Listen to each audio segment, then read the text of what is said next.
आता isakal.com आहे देशातील नंबर 1 ची मराठी न्यूज वेबसाईट। प्रत्येक अपडेटसाठी isakal.com ला नक्की भेट द्या। मी फक्त एवढंच सांगितलं, रितसर जे कारवाई होईल ते करा। त्यांनी रात्री त्या दिवशी ब्लड सॅम्पल जे माझ्या मुलाचं आणि ड्रायव्हरचं दोघांचंही घेतलं। माझ्या मुलावरती कारवाई करून अटकेची कारवाई करून त्या ठिकाणी रितसर कारवाई झालेली। कधी हा अपघात झाला आणि यामध्ये एकाचा मृत्यू झालेला आहे, मात्र तुमच्या राजकीय वजन वापरून खरं तर मुलाला सोडलं अशी देखील एक चर्चा सुरू झालेली आहे। हे पहा, असं वजन बिजन वापरण्याची त्याची काही गरज नाही।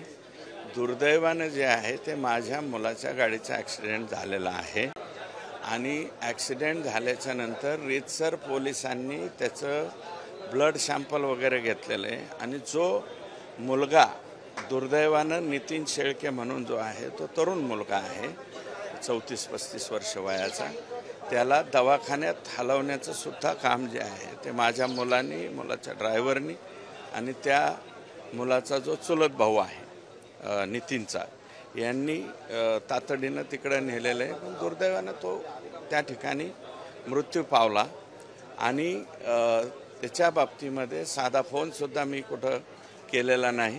मी फक्त एवढंच सांगितलं, रितसर जे कारवाई होईल ते करा।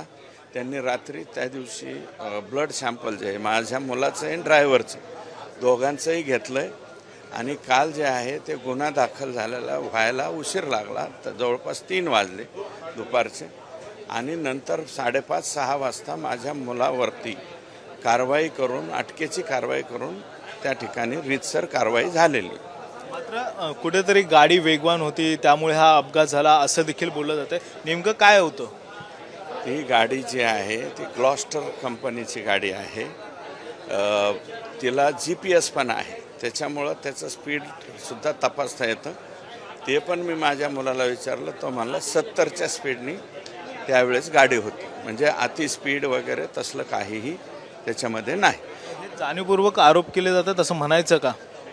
आता कोणी काय बोलावं याला मी काहीच म्हणू शकत नाही, परंतु हा जो ॲक्सिडेंट आहे तो दुर्दैवी त्या ठिकाणी घडलेला आहे, अचानकपणे घडलेला आहे। काही संबंध नाही, काय नाही आणि गपकन मुलगा जे आहे तो आडवा आल्याच्या नंतर साधी ब्रेक लावायला सुद्धा त्या ठिकाणी चान्स मिळालेला नाही।